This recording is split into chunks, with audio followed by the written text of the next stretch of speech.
حضرت خدیجہ رضی اللہ تعالی عنہا اور حضرت ابو طالب کی وفات کا رلا دینے والا واقعہ۔ سیرت النبی صلی اللہ علیہ وسلم کی قسط نمبر 49۔ رسول اللہ صلی اللہ علیہ وسلم نے شبی ابی طالب سے نکلنے کے بعد پھر حسب معمول دعوت و تبلیغ کا کام شروع کر دیا، اور اب مشرکین نے اگرچہ بائیکاٹ ختم کر دیا تھا، لیکن وہ بھی حسب معمول مسلمانوں پر دباؤ ڈالنے اور اللہ کی راہ سے روکنے کا سلسلہ جاری رکھے ہوئے تھے۔ جہاں تک حضرت ابو طالب کا تعلق ہے تو وہ بھی اپنی دیرینہ روایت کے مطابق پوری جان سپاری کے ساتھ اپنے بھتیجے کی حمایت و حفاظت میں لگے ہوئے تھے، لیکن اب عمر 80 سال سے تجاوز ہو چلی تھی۔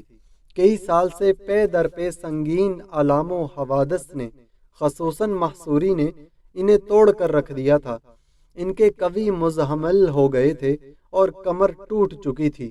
چنانچہ گھاٹی سے نکلنے کے بعد چند ہی مہینے گزرے تھے کہ انہیں سخت بیماری نے آن پکڑا۔ اس موقع پر مشرکین نے سوچا کہ اگر ابو طالب کا انتقال ہو گیا اور اس کے بعد ہم نے اس کے بھتیجے پر کوئی زیادتی کی تو عرب ہمیں طعنہ دیں گے، کہیں گے کہ انہوں نے محمد صلی اللہ علیہ وسلم کو چھوڑے رکھا اور اس کے خلاف کچھ کرنے کی ہمت نہ کی، لیکن جب اس کا چچا مر گیا تو اس پر چڑھ دوڑے۔ اس لیے ابو طالب کے سامنے ہی نبی سے کوئی معاملہ طے کر لینا چاہیے۔ اس سلسلے میں وہ بعض ایسی رعایتیں بھی دینے کے لیے تیار ہو گئے جس پر اب تک راضی نہ تھے۔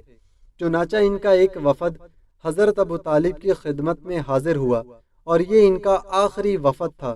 وفد کے ارکان قریش کے معزز ترین افراد تھے، یعنی ابو جہل بن ہشام، امیہ بن خلف، ابو سفیان بن حرب اور دیگر اشراف قریش، جن کی کل تعداد تقریباً 25 تھی۔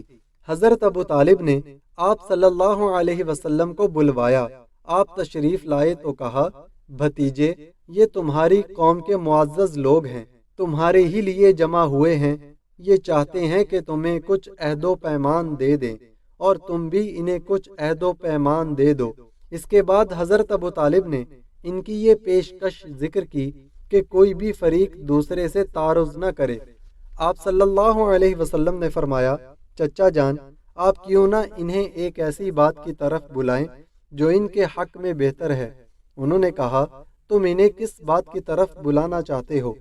آپ صلی اللہ علیہ وسلم نے فرمایا، میں ایک ایسی بات کی طرف بلانا چاہتا ہوں جس کے یہ قائل ہو جائیں تو عرب ان کا تابع فرمان بن جائے اور عجم پر ان کی بادشاہت ہو جائے۔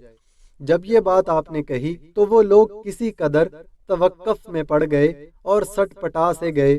وہ حیران تھے کہ صرف ایک بات جو اس قدر مفید ہے اسے مسترد کیسے کر دیں۔ آخرکار ابو جہل نے کہا، اچھا بتاؤ تو وہ بات کیا ہے؟ تمہارے باپ کی قسم، ایسی ایک بات کیا، 10 باتیں بھی پیش کرو تو ہم ماننے کو تیار ہیں۔ آپ صلی اللہ علیہ وسلم نے فرمایا، آپ لوگ لا الہ الا اللہ کہیں اور اللہ کے سوا جو کچھ پوجتے ہیں اسے چھوڑ دیں۔ اس پر انہوں نے ہاتھ پیٹ پیٹ کر اور تالیاں بجا بجا کر کہا، محمد صلی اللہ علیہ وسلم، تم یہ چاہتے ہو کہ سارے خداؤں کی جگہ بس ایک ہی خدا بنا ڈالو؟ واقعی تمہارا معاملہ بڑا عجیب ہے۔ پھر آپس میں ایک دوسرے سے بولے، اللہ کی قسم، یہ شخص تمہاری کوئی بات ماننے کو تیار نہیں، لہٰذا چلو اور اپنے آباء و اجداد کے دین پر ڈٹ جاؤ، یہاں تک کہ اللہ ہمارے اور اس شخص کے درمیان فیصلہ فرما دے۔ اس کے بعد انہوں نے اپنی اپنی راہ لی۔ حضرت ابو طالب کا مرض بڑھتا گیا اور بالآخر وہ انتقال کر گئے۔ ان کی وفات شب ابی طالب کی محصوری کے خاتمے کے 6 ماہ بعد رجب 10 نبوی میں ہوئی۔ صحیح بخاری میں حضرت مصیب رضی اللہ تعالی عنہ سے مروی ہے کہ جب حضرت ابو طالب کی وفات کا وقت آیا تو نبی کریم صلی اللہ علیہ وسلم ان کے پاس تشریف لے گئے۔ وہاں ابو جہل موجود تھا۔ آپ نے فرمایا، چچا جان، آپ لا الہ الا اللہ کہہ دیجئے، بس ایک کلمہ جس کے ذریعے میں اللہ کے پاس آپ کے لیے حجت پیش کر سکوں گا۔ ابو جہل اور عبداللہ بن امیہ نے کہا، ابو طالب، کیا عبد المطلب کی ملت سے رخ پھیر لوگے؟ پھر یہ دونوں برابر ان سے بات کرتے رہے، یہاں تک کہ آخری بات جو حضرت ابو طالب نے لوگوں سے کہی یہ تھی کہ عبد المطلب کی ملت پر۔ پھر حضور صلی اللہ علیہ وسلم سے مخاطب ہو کر کہا، میں وہ کلمہ کہہ دیتا لیکن قریش کہیں گے کہ موت سے ڈر گیا۔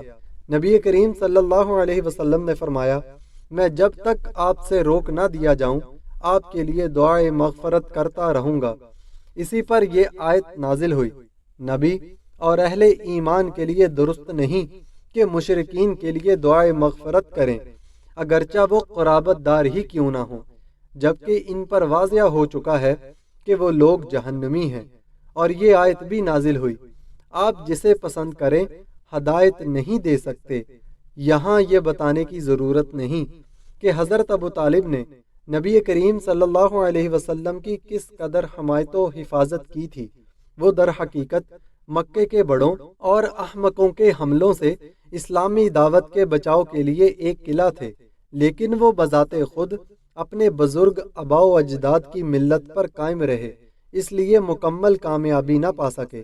چنانچہ صحیح بخاری میں حضرت عباس بن عبد المطلب رضی اللہ تعالی عنہ سے مروی ہے کہ انہوں نے نبی کریم صلی اللہ علیہ وسلم سے دریافت کیا کہ آپ اپنے چچا کے کیا کام آ سکے، کیونکہ وہ آپ کی حفاظت کرتے تھے اور آپ کے لیے دوسروں پر بگڑتے اور ان سے لڑائی مول لیتے تھے۔ آپ صلی اللہ علیہ وسلم نے فرمایا، وہ جہنم کی ایک چھچلی جگہ میں ہیں، اور اگر میں نہ ہوتا تو وہ جہنم کے سب سے بڑے کھڈ میں ہوتے۔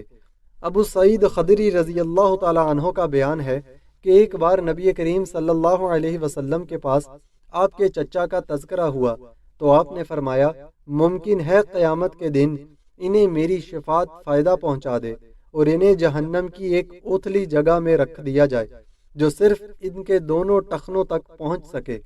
حضرت ابو طالب کی وفات کے 3 دن بعد اور ایک روایت کے بمعجب 35 دن بعد رفیقہ حیات حضرت خدیجہ رضی اللہ تعالی عنہ نے بھی وفات پائی۔ ان کی وفات نبوت کے 10ویں سال ماہ رمضان میں ہوئی۔ اس وقت وہ 65 برس کی تھیں اور رسول اللہ صلی اللہ علیہ وسلم اپنی عمر کے 50ویں منزل میں تھے۔ یوں آپ صلی اللہ علیہ وسلم کے دونوں مددگار اور غم گسار اٹھ گئے۔ یہ حضور صلی اللہ علیہ وسلم کے لیے بڑا سخت صدمہ تھا۔ حضرت خدیجہ رضی اللہ تعالی عنہ رسول اللہ صلی اللہ علیہ وسلم کے لیے اللہ تعالیٰ کی بڑی گران قدر نعمت تھی۔ وہ 1/4 صدی آپ صلی اللہ علیہ وسلم کی رفاقت میں رہیں، اور اس دوران رنج و قل کا وقت آتا تو آپ صلی اللہ علیہ وسلم کے لیے تڑپ اٹھتی۔ سنگین اور مشکل ترین حالات میں آپ صلی اللہ علیہ وسلم کو قوت پہنچاتی، تبلیغ و رسالت میں آپ صلی اللہ علیہ وسلم کی مدد کرتی، اور اس تلخ ترین جہاد کی سختیوں میں آپ صلی اللہ علیہ وسلم کی شریک کار رہتی، اور اپنی جان و مال سے آپ صلی اللہ علیہ وسلم کی خیر خواہی و غم گساری کرتی۔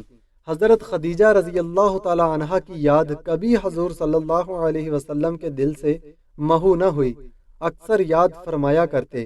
رسول اللہ صلی اللہ علیہ وسلم کا ارشاد ہے، جس وقت لوگوں نے میرے ساتھ کفر کیا وہ مجھ پر ایمان لائیں، جس وقت لوگوں نے مجھے جھٹلایا انہوں نے میری تصدیق کی، جس وقت لوگوں نے مجھے محروم کیا انہوں نے مجھے اپنے مال میں شریک کیا، اور اللہ نے مجھے ان سے اولاد دی اور دوسری بیویوں سے کوئی اولاد نہ دی۔ مسند احمد 6/118۔ صحیح بخاری میں سیدنا ابو ہریرہ رضی اللہ تعالی عنہ سے مروی ہے کہ حضرت جبرائیل علیہ السلام آپ صلی اللہ علیہ وسلم کے پاس تشریف لائے اور فرمایا، اے اللہ کے رسول صلی اللہ علیہ وسلم، یہ خدیجہ رضی اللہ تعالی عنہ لا رہی ہیں، ان کے پاس ایک برتن ہے جس میں سالن یا کھانا یا کوئی مشروب ہے۔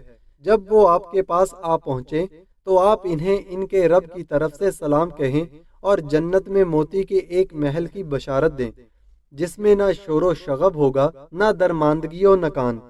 25 سال تک حضرت خدیجہ رضی اللہ تعالی عنہ حضور صلی اللہ علیہ وسلم کی مددگار و مشیر رہیں۔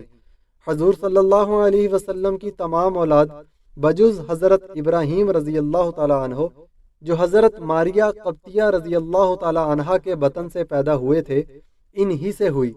ان کی زندگی میں حضور صلی اللہ علیہ وسلم نے دوسرا نکاح نہیں کیا۔ تاریخ وفات 11 رمضان 10 نبوت ہے۔ اس وقت تک نماز جنازہ کا حکم نہیں آیا تھا۔ آپ صلی اللہ علیہ وسلم خود ان کی قبر میں اترے، انہیں مقام جہون میں دفن کیا گیا۔ حضرت ابو طالب اور حضرت خدیجہ رضی اللہ تعالی عنہ کی وفات کے یہ دونوں الم انگیز حادثے صرف چند دنوں کے دوران پیش آئے، جس سے حضور صلی اللہ علیہ وسلم کے دل میں غم و الم کے احساسات موجزن ہو گئے، اور اس کے بعد قوم کی طرف سے بھی مصائب کا تومار بند گیا، کیونکہ حضرت ابو طالب کی وفات کے بعد ان کی جسارت بڑھ گئی اور وہ کھل کر آپ صلی اللہ علیہ وسلم کو اذیت اور تکلیف پہنچانے لگے۔ اسی طرح کے پے در پے آلام و مصائب کی بنا پر اس سال کو عام الحزن یعنی غم کا سال قرار دیا گیا، اور یہ سال اسی نام سے تاریخ میں مشہور ہو گیا۔ حضرت ابو طالب کی وفات کے بعد ابو لہب کو سردار قبیلہ بنایا گیا۔ اس کا اصل نام عبد العزیٰ تھا۔